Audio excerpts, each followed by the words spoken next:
Hello friends. तो आज मैं सीटेट का प्रीवियस ईयर क्वेश्चन सीडीपी का लेकर आई हूँ।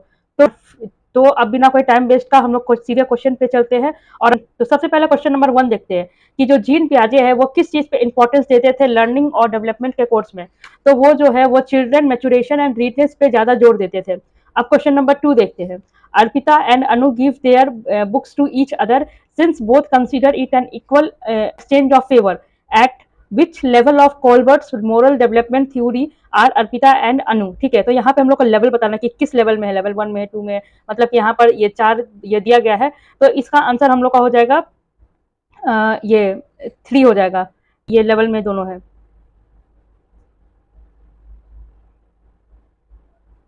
अब क्वेश्चन नंबर 3 हम लोग देखते हैं। तो क्वेश्चन नंबर 3 में है कि activities which are detrimental to students motivate to learn, तो वो कौन सा है? तो ये होगा इसका ये एक बार हिंदी में भी मैं आपको पढ़ देती हूँ कि गतिविधियां जो डैश विद्यार्थियों को के सीखने की अभिप्रेरणा के लिए हानिकारक है, तो वो क्या होगा? तो aim at intangible goals decided solely by the teacher, ऐसा लक्ष्य जो कि टीचर के द्वारा डिसाइड किया गया है वो जो है वो स्टूडेंट के लिए कभी अच्छा नहीं होगा। यहाँ पे लिखा है केवल शिक्षक द्वारा तय किए गए ये अमूर्त लक्ष्यों पर आधारित हो। ठीक है, तो ऐसा जो गोल होगा वो स्टूडेंट के लिए कभी बेनिफिशियल नहीं होगा। तो अब हम लोग क्वेश्चन नंबर 4 देखते हैं कि which of the following type which of the following typical characteristics is a child struggling with dys dysgraphia like to show. तो डायग्राफिया में क्या होता है कि स्टूडेंट को लिखने में प्रॉब्लम होता है। ठीक है, तो अब यहाँ पे हम लोग ये ऑप्शन में देखते हैं। तो यहाँ पे ना स्लो इन रिटन वर्क में ये makes purely form letter has difficulty coping ये बैकग्राउंड, तो इसका ये जो ऑप्शन नंबर 2 है वो हो जाएगा। अब क्वेश्चन नंबर 5 हम लोग देखते हैं। तो 5 में है कि which of the following statement about classroom assessment is correct. तो क्लासरूम असेसमेंट के बारे में कौन सा जो स्टेटमेंट है वो सही है? तो यहाँ पर सबसे पहला ऑप्शन देखते हैं use of non reference assessment that compares ये performance of the students to that of the peer motivate student to learn, ये नहीं होगा। Summative assessment does not serve any purpose, ये भी नहीं होगा।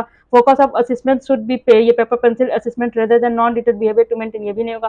Formative assessment should include task which informs teacher about what student know about the concept before they begin teaching. ठीक है, तो ये वाला सही होगा कि जब भी कोई भी टीचर जो है वो जब क्लास लेने जा रहा है तो उसको पहले ये पता कर लेना चाहिए कि स्टूडेंट को आता क्या है। तो वो कैसे, वो फॉर्मेटिव असेसमेंट के थ्रू होगा जिसमें छोटी छोटी एक्टिविटीज ये स्टूडेंट के थ्रू करवाएगा, तो उससे उनका नॉलेज का पता चलेगा, टीचर को ये पता चलेगा कि कितना पढ़ाना है, कितना डेप्थ में पढ़ाना है, कैसे पढ़ाना है।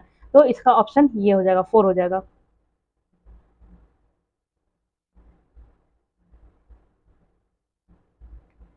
अब हम लोग चलते हैं नेक्स्ट क्वेश्चन में।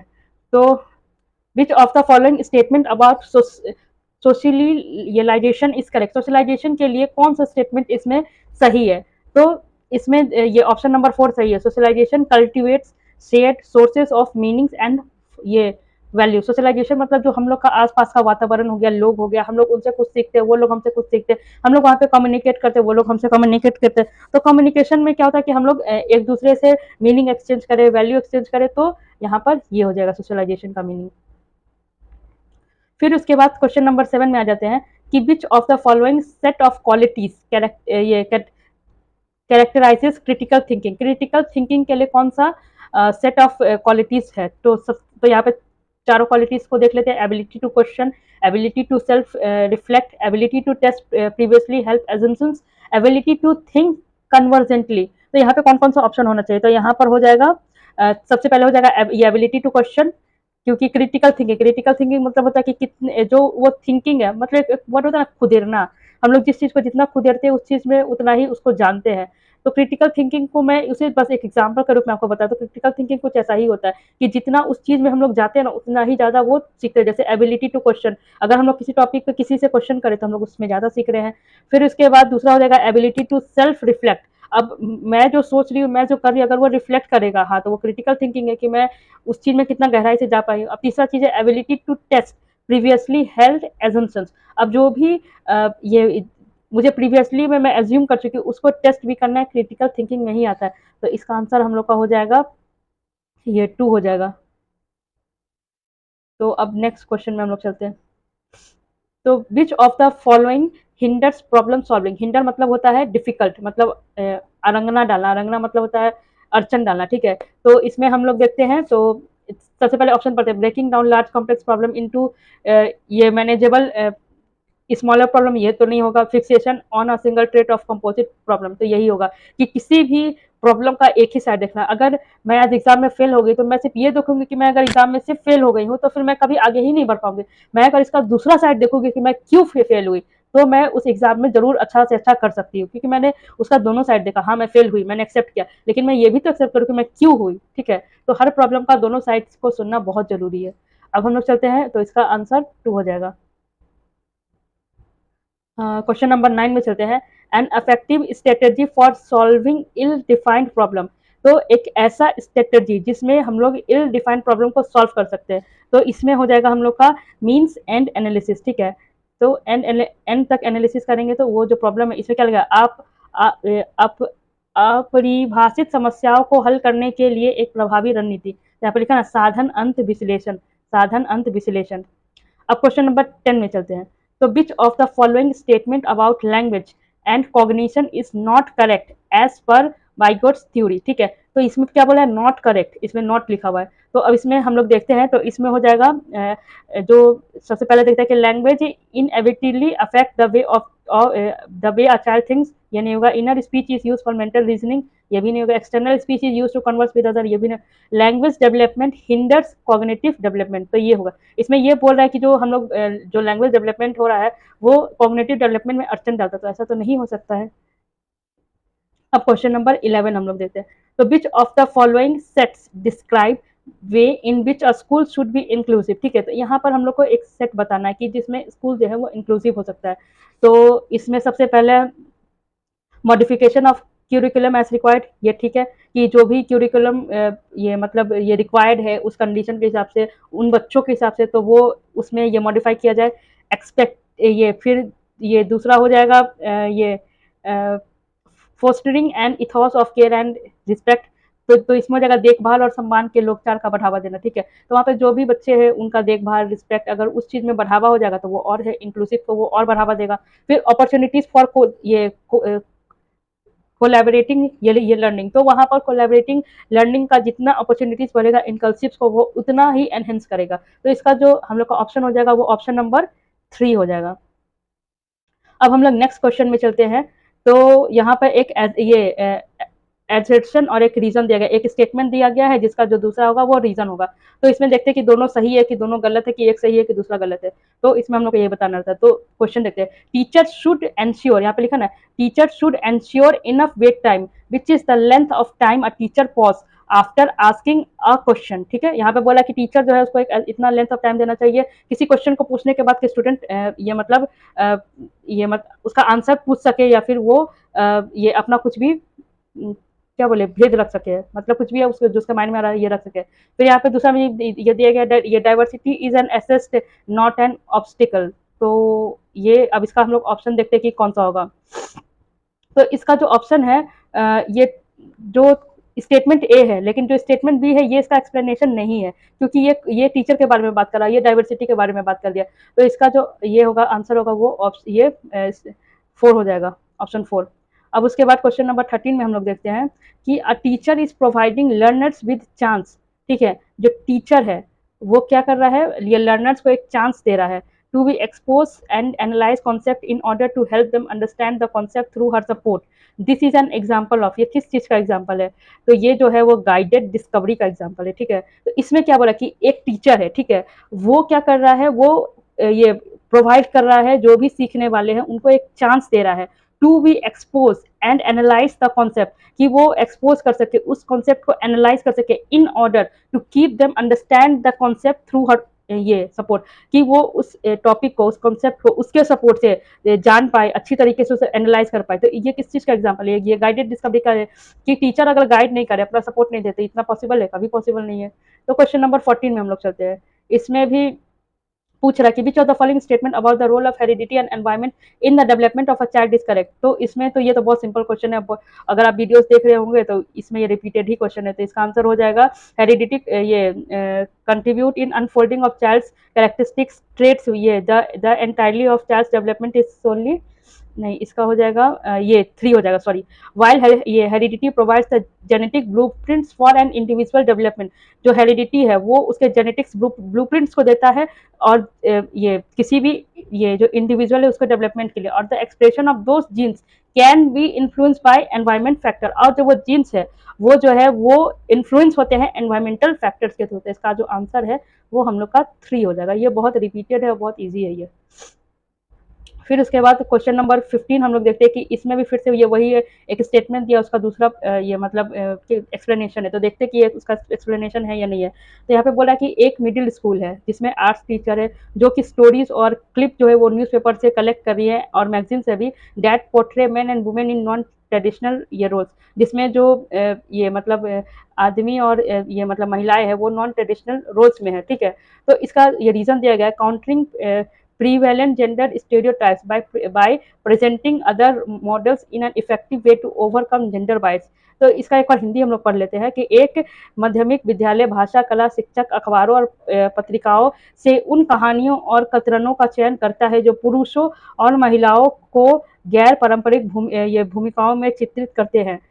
तो इसका रीजन दिया गया है, वैकल्पिक ये मॉडल पेश करना प्रचलित ये जेंडर ये रूढ़वादों का ये मुकाबला करके जेंडर पक्षपात को दूर करने का एक प्रभावी तरीका है। तो इसमें हम लोग बोल सकते हैं कि जो पहला स्टेटमेंट है वो दूसरा स्टेटमेंट का ये एक्सप्लेनेशन है, क्योंकि इसमें क्या कर रहा है कि वो जो आर्ट्स टीचर है वो उन लोग का न्यूज़पेपर से स्टोरी निकाल रहा है, क्लिपिंग कर रहा है, ये मैगजीन से उठा रहा है कि जो जेंडर बायस है उसको थोड़ा सा दूर किया जाए।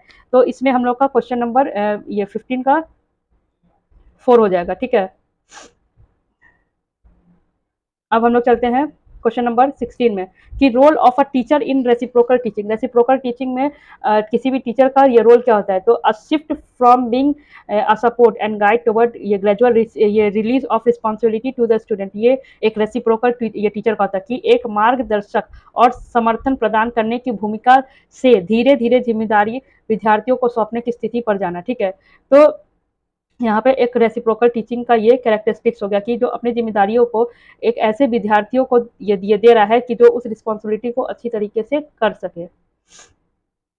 फिर उसके बाद क्वेश्चन नंबर 17 में आते हैं कि inclusion of student belonging to disadvantage background required. तो इसमें क्या होना चाहिए। तो इसमें होगा consideration of social culture, socio culture diversity होगा। अब हम लोग चलते हैं नेक्स्ट क्वेश्चन नंबर 18 में। And assessment approach aiming to support students learning is characterised bye.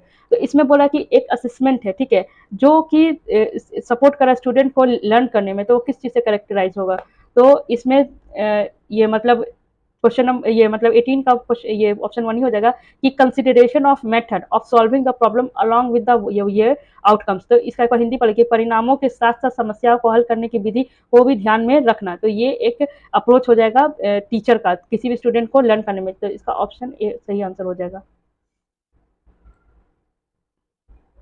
अब उसके बाद क्वेश्चन नंबर 19 में देखते हैं कि contemporary theorist believe that childhood is. तो जो जितना भी कंटेम्प्रेरी थ्योरिस्ट है वो क्या बिलीव करते हैं कि चाइल्डहुड क्या है। तो चाइल्डहुड एक वेरिएबल और डायनेमिक है जिसमें कोई भी चीज स्टैटिक नहीं रहती है, मतलब चेंज होते रहती है, ठीक है। और ये वेरिएबल मतलब कि हर स्टेज उसका हर चीज ये हर स्टेज पे चेंज होते रहता है। तो चाइल्डहुड एक उसी को, जब बच्चा पैदा लेता है तो छोटा रहता है, फिर थोड़ा बड़ा होता है, फिर उससे बड़ा होता है। तो ये सबसे पहले वो इन्फेंट रहता है, फिर उसका अर्ली चाइल्डहुड आता है, मिडिल चाइल्डहुड आता है, फिर इसके बाद वो अडल्ट होता है, फिर एडोलसेंट आता है, फिर इसके बाद वो अडल्टहुड में सीधे चला जाता है। फिर क्वेश्चन नंबर 20 में है कि learning about a concept category is easier if. तो यहाँ पर लर्निंग जो एक कॉन्सेप्ट है तो वो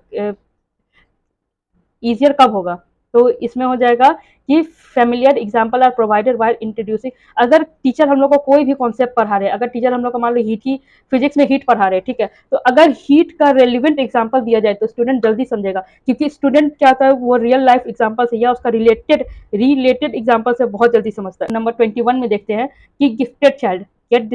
तो इसमें क्या होगा, गिफ्टेड चाइल्ड मतलब ऐसा चाइल्ड जो मतलब कि ये उस वो जो उसका आईक्यू लेवल है वो 120 से अबव रहता है, मतलब कि एक नॉर्मल चाइल्ड के से ज़्यादा रहता है उसका आईक्यू। तो वो किसी भी इंफॉर्मेशन को इजीली ये एक्वायर कर लेगा और एक्यूरेटली करेगा। उसमें सीखने की क्षमता जो नॉर्मल चाइल्ड से होती है बहुत ज़्यादा होती है। अब क्वेश्चन नंबर 22 में देखते हैं। इसमें भी ये एग्जर्शन और ये रीजनिंग है। तो इसमें देखते हैं कि adaptation such as audio tips, use of computer software which provides text to speech input, extended time to complete assignment, facilities learning for students who are visually changed. ठीक है, और इसका ये रीजन दिया गया, teacher should adapt the curriculum to provide equity and meet the need of diverse learn. तो इसमें क्या है कि जो ये मतलब रीजन है वो एक्सेप्शन का अच्छा एक्सप्लेनेशन है कि टीचर को जो है वो हर तरह का इक्विटी को मीट करना चाहिए कि स्टूडेंट को हर तरह का वो इन्फॉर्मेशन दे पाए। तो इसका आंसर हो जाएगा हम लोग का 4 हो जाएगा, इसका आंसर हम लोग का 2 हो जाएगा। ठीक है, A and B are true और R is the correct explanation of A. अब उसके बाद हम लोग चलते हैं क्वेश्चन नंबर 23 में। तो which of the following statement is correct about gender development in contemporary times.